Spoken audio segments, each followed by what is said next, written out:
All right. I'm going to call the Capital Planning Committee meeting to order for Monday, December 19th. It's 7:30 p.m. All members are present. First item on the agenda is approval of meeting minutes from November 28th. Karen circulated the most recent version. That's what's in the meeting folder. Are there any questions or comments on that version? Go ahead, Joe. You're on mute.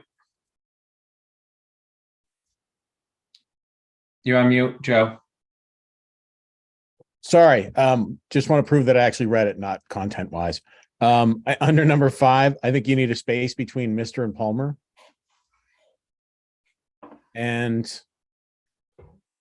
under police, just above that, I think you need a space between Mr. and Hark. That was it. Thanks. Are there any other edits? I'll move that we approve with those edits. Is there a second? Second. Any further discussion? Roll call vote. Braccio? Abstain. Hark? Aye. Palmer? Aye. Shoner? Abstain. Wheeler? Aye. And Malinowski's aye. So that's 402. I'm going to bring, I think I clicked the right one. I'm going to bring John Parent over for the next item in case he wants to add anything or answer any questions from the committee. So I appreciate everyone getting together. I know we had tried to avoid meeting before the select board meeting tomorrow night, but I thought it was important that we all vote on 2 items that have now made their way into the presentation pending votes here tonight, so that we're all kind of on the same page of moving forward. The first item that came up, I kind of previewed it in our last meeting, but didn't have any substance around it, and it was too late to alter the agenda, was the elevator inspection. Mr. Parent has submitted, elevator safety improvement upgrades. Mr. Parent has submitted the relevant paperwork. Maybe a little background when he submitted it, just so everyone's aware. I did have a discussion with him. I know the amount's large as compared to our facilities maintenance account, but around whether we could start to do some of these out of the facilities maintenance account. The general reaction was no. But I think, I would ask John if you could just at least comment on if funding was available today, in capital were to approve this today, how quickly would you act on something like this, i.e., what's the relative safety issue to the town if we take no action? This is one of those things, Jason. It's basically, this came out of the blue for a lot of people. Somewhere in the Midwest, from what I've been told a little while back, someone noticed that a lot of elevators didn't have it's basically an override switch. Like when there's a fire alarm in a building, an elevator returns to a certain floor. I believe it's the exiting floor of the building. And this upgrade allows the elevator switch to be operated by firefighters when they deem it safe to do so they can override that feature. Needless to say, once someone got a hold of this, it really started to grow on its own. This became basically a mandate. So now you've got the entire nation basically scurrying around, or at least a good portion of it, trying to get upgrades to elevators. Now, you throw that in with COVID shortages, and even if you wanted to do these tomorrow, you're not getting the parts tomorrow, and they don't have the labor to do them tomorrow. And the inspectors couldn't get back out tomorrow because everyone's being mandated to upgrade at the same time. So in the state's wisdom, what they basically did, instead of requiring the December 31st original date that they'd given us, we just had to have the permits pulled by December 31st, which we already did the paperwork for that. So the elevator company's taking care of that. And they informed me the earliest we could really even see any parts is really 3 to 4 months. So we're almost going to be in the new fiscal year anyways, and the state has allowed us up to our next inspection cycle, which is in the next fiscal year. So it actually lines up well for us. So basically, I think the first one is August. I think it's public safety is August. And again, this is nothing that anyone made any errors in elevators. This is affecting new elevators that are a year or two old and elevators that are 30 years old. The only one we had that is already okay, it looks like, is South Union Building, the Art Center. They happen to have an override switch in it. But this does require some rewiring, computer boards. These are not small projects by any means. And, it's something we have to do. So that's why we're coming for the money, and let's try to get it done as soon as we get into the new fiscal year. Okay, are there any questions for the committee on this? Go ahead, Jeff. Just really quickly, John. So you said there's only 4 inventoried. So it's limited to just these 3. Is that? Yes. Okay. Yep. Okay. Thank you. Any other questions? All right, I'm going to make a motion and then I will describe one piece of it just because it will tie into tomorrow night's meeting. But I'm going to move that capital approve the request from Mr. Parent to add for consideration to add to the capital plan the elevator repairs that are highlighted in the submission for a total of $23,000. Is there a second? Second. Okay, I did not state a funding source. I think some of our prior motions have had a recommendation on a funding source.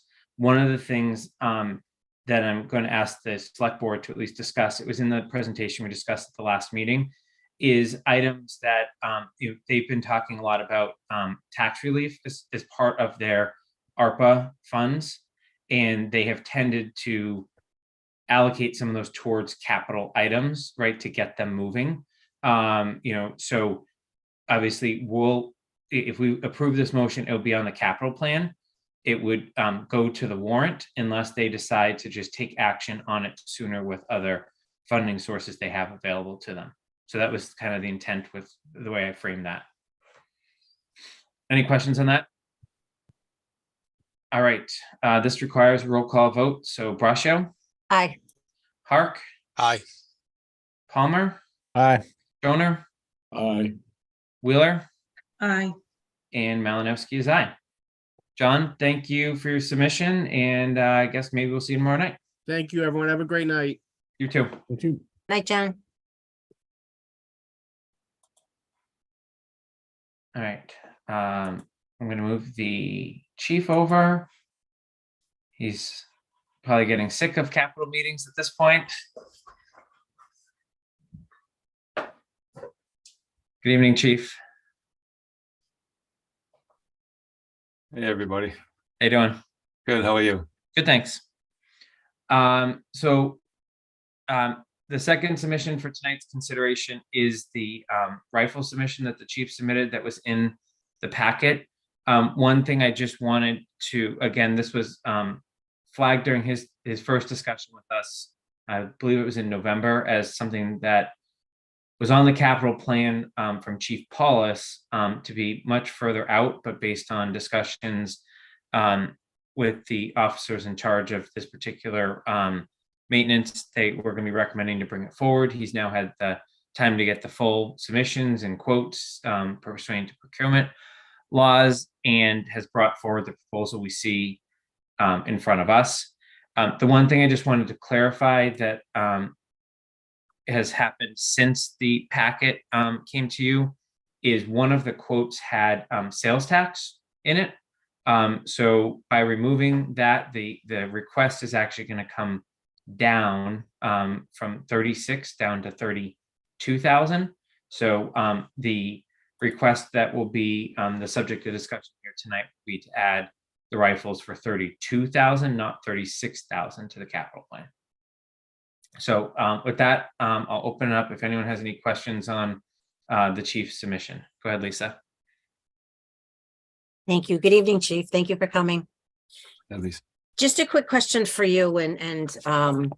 So I see the useful life of these is 7 years. It was on the capital plan for 2027 in what I saw. What are the life of these that we're replacing? I see that you talked about, weather and condensation and whatnot. It had created some issues. Are these outside of that 7 years or inside of the 7 years? They are, I would say, inside of the 7 years, but around 7 years, like Okay. very close to 7 years. We train on them every year, just to make sure that our officers are proficient with them. Especially the frontline rifles, they're cycled through about 2,000 to 3,000 bullets per training. And then if we have a new hire in the academy, they get the rifles and they have to train on them there. And then our SWAT officers also train on them, and they get to be, I think it was about 6,000 to 10,000 bullets to go through their rifles as well. So they're cycled through. They're used a lot. And again, they're at that point where they're getting to the unsafe point. So Okay, so would it be safe? Sorry, would it be safe to say that the prior request was based on a 10-year life versus a 7? yeah, I would say so. Yeah. Okay, fair enough. That's all I needed. Thank you, Jason. Thank you, Chief. Great, Yep. Karen. Thank you. Hi, Chief Newell. Thank you for joining us tonight. So I guess I'm a little bit naive about rifles used in the Southborough Police Force, and I'm wondering how frequently they're used, other than training. They're just for training for now. We haven't had, knock on wood, we haven't had an instance where we would have to use them. But just for, the liability that could be placed on the town if there was ever an incident that involved, an active shooter, whether we have a lot of office parks, businesses in town and schools. Reason why we have the program in place is so that our officers have that one up on an active shooter if there was ever an instance. And that's why our officers train constantly on them so that they're ready to react and be available to respond to those types of incidents. Again, low frequency, thank God, but if it were to ever happen, our officers are training every year and cycling through these rifles. And like I said, they've reached that point where because of the training, because of the adverse conditions, because of the training and weather, the rusting, the pitting, the things, they're getting to that point where they're unsafe. Yeah. We had about 10 years ago, one of our officers, while training, was using a rifle that was just beyond that point of safety, and it actually blew back. It blew up, and he had cuts on his hand. And I'm trying to avoid that for the future, so that we don't have that type of situation happen. Yeah, that makes unfortunate sense. I guess it is a practicality in today's climate. Do most of the towns around us, police forces, have rifles? Yes. Yeah. Yep. Okay. Thank you. Thank you. Go ahead, Jeff. Just a question on preserving the lifespan of these. Is there anything else that we can add on to it that would, ensure that we get the 7 years or something closer to that higher end? So I know you mentioned that sitting in the back of the cruisers or wherever they may be with the elements doesn't help. Is there anything that, we could consider that would ensure we get that full lifespan? So we have an armory at the station with a whole setup of cleaning materials and everything from oils to cleaning the rifles, all the necessary tools to clean the rifles. With the amount of training that we do, that's where a lot of the wear and tear comes from, unfortunately. But they're very unique instruments that I would want to make sure that my officers are training versus, not training. And it's at that point where, I can meet with my firearms instructors and just reevaluate and go through our process of storing and everything like that. But we keep them available in the cruisers, and in the wintertime we have the heat cranked. In the summertime, the AC is cranked. There's condensation that builds up. Unfortunately, that's kind of what happens while we have them in our possession, Understood. Thanks. Thank you.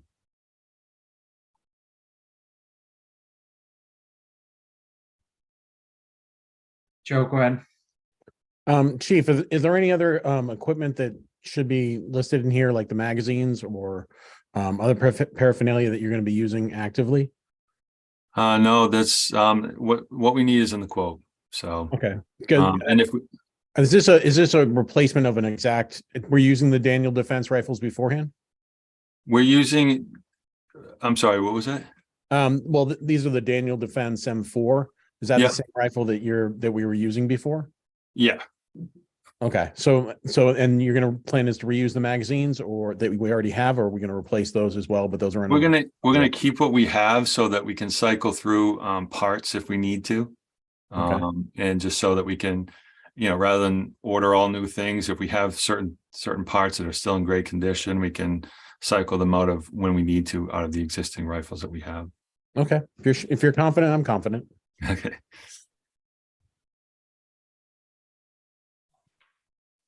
All right, any other questions on this? All right, I'll move that we accept the chief's request and add it for consideration as part of the FY24 budget, as capital budget of $32,000 related to the rifle submission. Is there a second? Second. Any further discussion? Roll call vote. So, sorry, Jason, just really quickly, just on the numbers. Because on the last page, I just want to make sure 32,000 is enough. It says 36,480 total for 10 rifles. And if you back out the tax of 3,200, that gets you still slightly north of 32. But on page one's a separate vendor that had a lower quote for the same. Oh, exact- apologies, you're right. So, I got okay. that right, chief, right? Yes. Okay, never mind then. All right. Are there any other questions on that? All right, we need a roll call on this. Braccio, Aye. Park. Aye. Palmer, Aye. Shoner, Aye. Wheeler, Aye. and Malinowski's aye. So that's unanimous. Chief, we're just going to talk about the body cameras for 2 minutes, just to give them an update on the discussions we've been having with Mark. So if you want to hang on for that. Absolutely. And thank you, everybody. So I think we've had a lot of discussions with the chief and others on the body camera program. As everyone knows, there was the grant that was awarded covered most, but not all of the 5-year implementation. There were just items such as storage and warranty that were not covered and couldn't be covered. They need to move forward on the grant in terms of being able, like actually starting to purchase and expend the money by the end of this fiscal year. So by June of 2023, obviously any funding we award at town meeting isn't available until July 1 of 2023. So the chief has submitted a request from the select board under kind of the guise of tax relief to allocate the remaining funds that aren't covered by the grant to be covered by ARPA funding. And that is under consideration by the select board tomorrow night. I thought it would be appropriate if this committee was willing to endorse it, to also send a letter to the select board from Capital asking the select board, which Lisa, I realize you can't ask yourself necessarily, but asking the select board to accept the chief's request, because I think one of the things that we've seen as we've dealt with this with both Chief Paulus and now Chief Newell is we were looking at a $600,000 plus over 10-year period request when this originally came in. This is now we're looking at just north of $38,000. If it's the intent of the department to continue to move forward with this, waiting for town meeting funding actually jeopardizes your grant and or puts pressure on operational budgets this year or what have you to get the adequate storage. So I don't know what people's appetite are around that in terms of endorsing it, but if we are, I'm happy to write an email and make sure the select board gets it before the discussion tomorrow night. Jason, did you say how much the grant was for? I know, but I don't know if Capital is aware of how much the grant was for. Yeah, it was just over $78,000. I think we talked about the last meeting. And then this request is now for $38,000. And it basically gives us everything the chief would need to run this program for 5 years. So we won't talk about this again until we get to 5 years from now. And that form of the capital planning committee can deal with it then.